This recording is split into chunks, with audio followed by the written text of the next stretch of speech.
Generalidades. Los estrógenos y los andrógenos son hormonas sexuales producidas por las gónadas.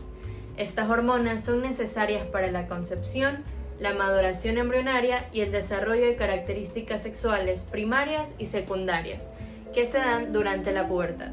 Las hormonas sexuales se usan con fines terapéuticos para la anticoncepción, el manejo de síntomas menopáusicos y la terapia de reemplazo por deficiencia hormonal. Varios antagonistas son efectivos para el tratamiento o prevención de cánceres con respuesta hormonal. Las hormonas sexuales, como los estrógenos, la testosterona y la progesterona, se producen a partir del colesterol, que actúa como su molécula base. Este proceso comienza la modificación del colesterol mediante la eliminación de una parte de su estructura denominada cadena lateral. Luego, se realizan varias transformaciones químicas como la adición de grupos de oxígeno denominado hidroxilación al núcleo esteroide para darle características específicas. En el caso del estrógeno, el último paso es la aromatización, un proceso que transforma su estructura en un anillo aromático característico, lo que le da sus propiedades únicas como hormona. Este proceso ocurre en órganos como los ovarios, los testículos y las glándulas suprarrenales. Características de los estrógenos. El estradiol es el estrógeno más potente producido y secretado por los ovarios. Es el principal estrógeno en las mujeres premenopáusicas. La estrona, por otro lado, es un metabolito del estradiol, que tiene aproximadamente 1/3 de la potencia estrogénica del estradiol. La estrona es el principal estrógeno circulante después de la menopausia y se genera sobre todo por la conversión de dihidroepiandrosterona en el tejido adiposo. El estriol es otro metabolito del estradiol. Es significativamente menos potente de lo que es el estradiol. Se presenta en cantidades significativas durante el embarazo, debido a que es sintetizado por la placenta. Los estrógenos sintéticos, como el etinilestradiol, pasan por menos metabolismo de primer paso que las hormonas que ocurren de forma natural y por lo tanto son efectivos cuando se administran por vía oral a menores dosis. Mecanismos de acción. Cuando las hormonas esteroideas, como el estradiol, se liberan a las proteínas transportadoras del plasma, como lo son la globulina de unión, hormonas sexuales o la albúmina, atraviesan la membrana de las células y se unen a receptores específicos dentro del núcleo. Este complejo hormona-receptor se va a activar y se va a unir al ADN, iniciando la producción de ARN específico para esta hormona. Esto da lugar a la creación de proteínas que cumplen funciones específicas en el cuerpo. Además, estas hormonas pueden provocar diferentes respuestas en distintos tejidos diferentes, porque actúan de forma específica según el receptor y el tejido. También existen otras vías más rápidas en las que estas hormonas actúan para desencadenar respuestas fisiológicas. Usos terapéuticos. Los estrógenos se emplean principalmente para la anticoncepción y en terapias hormonales para mujeres menopáusicas. En el pasado también se utilizaba para prevenir la osteoporosis, ya que ayudan a reducir la pérdida ósea al inhibir la resorción ósea. Sin embargo, este uso se ha reducido debido a los riesgos asociados al tratamiento con estrógeno, como un mayor riesgo de cáncer de mama, eventos cardiovasculares como lo son la trombosis y los infartos y además accidentes cerebrovasculares. Por esta razón, las guías actuales recomiendan tratamientos mucho más seguros, como lo son los bifosfonatos, para la prevención y el manejo de esta enfermedad. Primero, tratamiento hormonal postmenopáusico. Ese tratamiento se utiliza principalmente para aliviar los síntomas de la menopausia, como lo son los bochornos, que es una inestabilidad vasomotora, y la atrofia vaginal. Las opciones comunes incluyen estrógenos equinos conjugados, que son obtenidos de la orina de aguas preñadas y otras preparaciones orales o transdérmicas del estradiol. En mujeres con el útero intacto se combina con un progestágeno, porque el estrógeno, sin una oposición, estimula el crecimiento del revestimiento del útero, especialmente su endometrio, lo que puede llevar a una hiperplasia y aumentar el riesgo de carcinoma endometrial. El progestágeno contrarresta este efecto al limitar el crecimiento del endometrio, reduciendo significativamente dicho riesgo. Sin embargo, las mujeres que han tenido una histerectomía pueden usar solo estrógeno.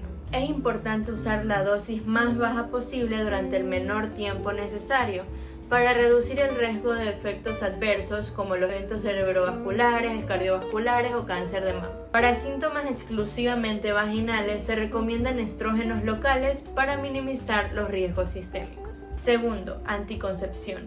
La combinación de estrógenos y progesterona es altamente efectiva como anticonceptivo y puede administrarse por vía oral, transdérmica o vaginal. Otros usos. Los estrógenos se usan en combinación con progesterona para estimular el desarrollo de características sexuales secundarias en jóvenes que sufren hipogonadismo primario. También se emplean en mujeres con deficiencias hormonales causadas por la menopausia quirúrgica o la insuficiencia ovárica prematura. El tratamiento con estrógenos debe ser cuidadosamente ajustado para maximizar los efectos y minimizar los riesgos asociados. Farmacocinética. Estrógenos naturales. Los estrógenos que ocurren de manera natural, como lo son el estradiol y sus derivados esterificados o conjugados, se absorben fácilmente a través del tracto gastrointestinal, la piel y las membranas mucosas. Sin embargo, cuando se administran por vía oral, el estradiol es metabolizado rápidamente por enzimas microsomales del hígado, lo que va a disminuir parcialmente su actividad. Esto se conoce como metabolismo del primer paso. Aunque el estradiol micronizado tiene menor biodisponibilidad, sigue siendo efectivo por vía oral, a pesar de su metabolismo inicial. Estrógenos sintéticos. Los compuestos sintéticos como el etinilestradiol y el valerato de estradiol se absorben bien tras la administración oral y son más potentes que los naturales. El valerato de estradiol actúa como un profármaco, convirtiéndose rápidamente en estradiol activo y ácido valérico. A diferencia de los estrógenos naturales, los sintéticos son liposolubles, lo que les permite almacenarse en el tejido adiposo y liberarse de manera prolongada, ofreciendo una acción más rápida y más duradera. Metabolismo y excreción. La biodisponibilidad del estradiol administrado por vía oral es baja debido al metabolismo de primer paso en el hígado, donde se transforma en estrona y en estriol.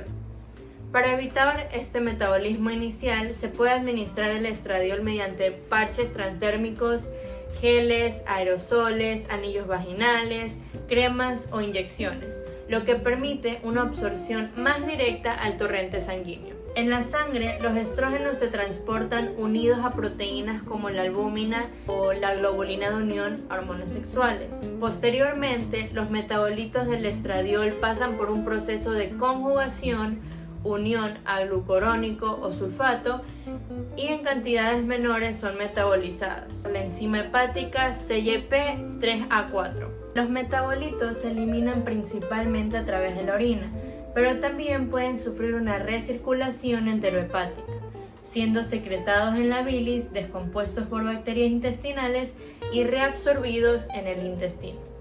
Este metabolismo complejo, especialmente en los estrógenos administrados por vía oral, influye en su eficacia, por lo que las vías alternativas de administración pueden ser más efectivas en ciertos casos. Efectos adversos. El uso de estrógenos puede causar varios efectos adversos, siendo los más comunes las náuseas y la sensibilidad o dolor en las mamas. Sin embargo, existen riesgos mucho más graves asociados al tratamiento, como un mayor riesgo de desarrollar tromboembolismo, infarto de miocardio, cáncer de mama, cáncer de endometrio. Pero es importante recordar que el riesgo de cáncer endometrial relacionado con el uso de estrógenos puede reducirse significativamente al combinar el tratamiento con un progestágeno, ya que este último contrarresta el efecto estimulante del estrógeno en el revestimiento uterino. Como se dijo anteriormente, esto va a disminuir la probabilidad de una hiperplasia y un carcinoma endometrial. Por estas razones, el tratamiento con estrógenos debe ser cuidadosamente evaluado, para así minimizar los riesgos y garantizar la seguridad del paciente.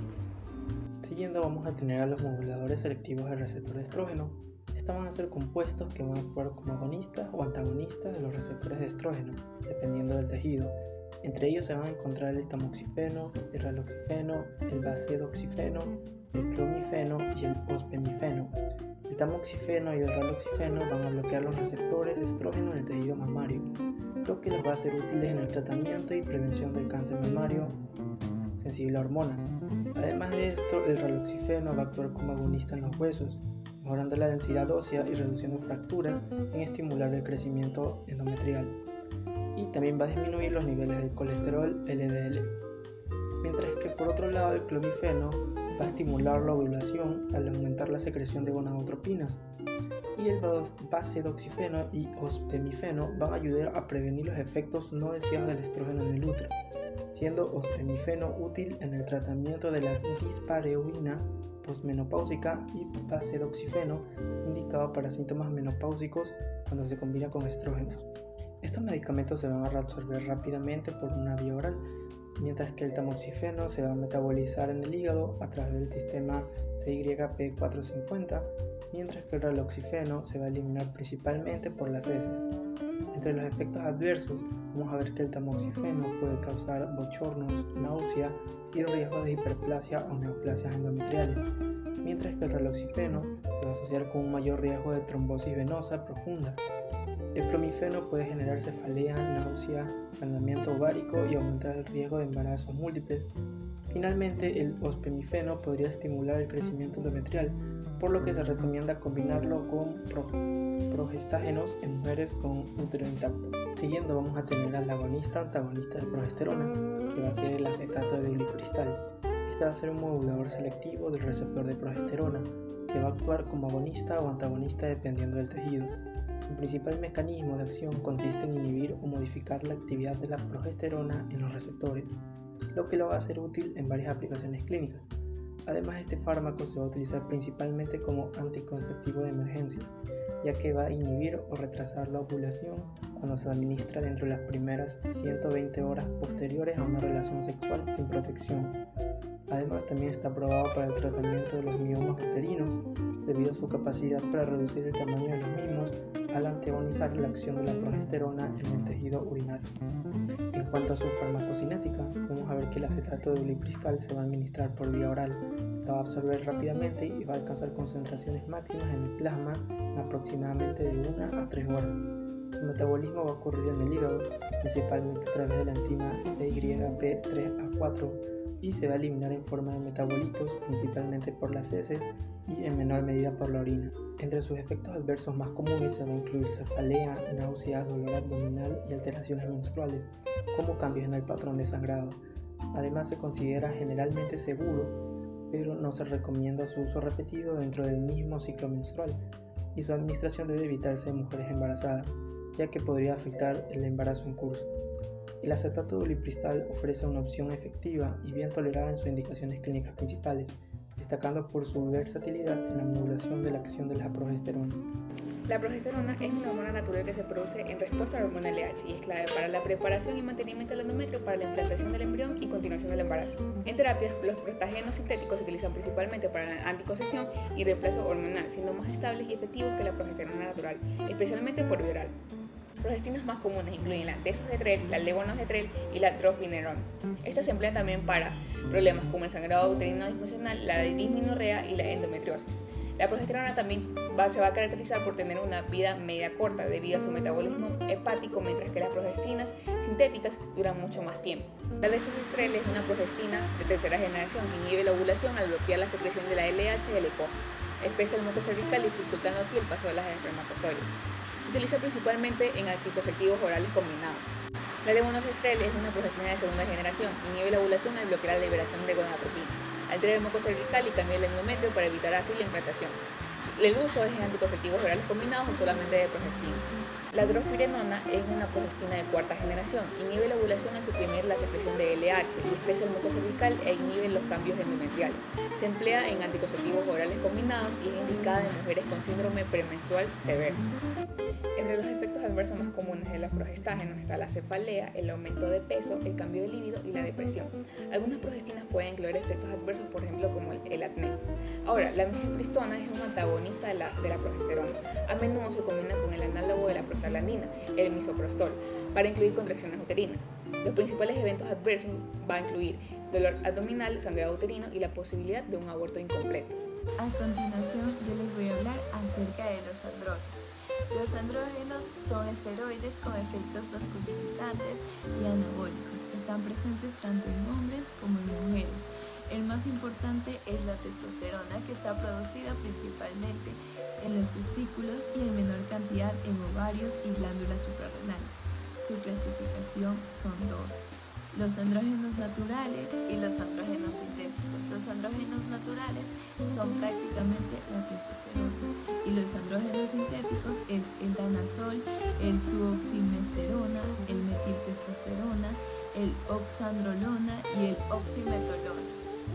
En su mecanismo de acción tenemos que los andrógenos van a actuar uniéndose a receptores nucleares en células blancas, en tejidos como la próstata y la piel. La testosterona se convierte en dihidrotestosterona por la acción de la enzima 5-alfa reductasa, lo que así va a aumentar su afinidad por los receptores.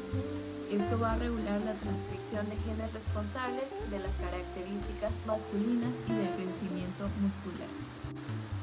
Entre sus usos terapéuticos tenemos al tratamiento de hipogonadismo masculino, ya sea primario o secundario. Tenemos también al manejo de la emaciación crónica asociada a VIH o cáncer. En mujeres también tenemos combinado con estrógenos, que va a poder usarse para síntomas menopáusicos. También tenemos al danazol, que va a ser un andrógeno débil que se va a emplear para endometriosis y una enfermedad mamaria poliquística. En sus efectos adversos tenemos en mujeres masculinización, acné y crecimiento de vello facial con voz grave y alopecia. En hombres tenemos la ginecomastia, el priapismo, la disminución de espermatogénesis y crecimiento prostático. En niños vamos a tener alteraciones del crecimiento por un cierre prematuro de placas epifisiarias y por último generales, retención de líquidos y aumento de LDL y riesgo cardiovascular. Ahora les voy a hablar sobre los antiandrógenos. Estos van a ser compuestos que van a inhibir la acción de los andrógenos al bloquear su síntesis, conversión o la unión a sus receptores. En su clasificación vamos a tener a los inhibidores de receptores androgénicos.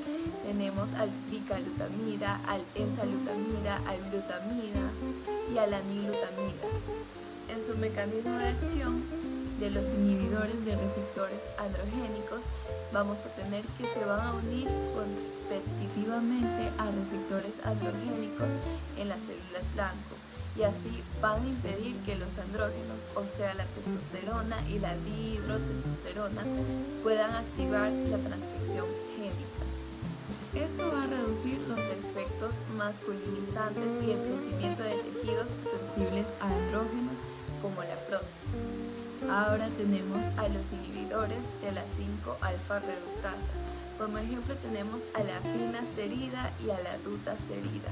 Estos van a bloquear la enzima 5-alfa reductasa, disminuyendo así la conversión de testosterona a dihidrotestosterona, lo que va a ser útil para una hiperplasia prostática benigna y alopecia androgenética. En sus usos terapéuticos tenemos al tratamiento del cáncer de próstata, al manejo de la hiperplasia prostática benigna y en sus efectos adversos vamos a tener a la ginecomastia, a la disminución de la libido, fatiga y alteraciones gastrointestinales. Muchísimas gracias.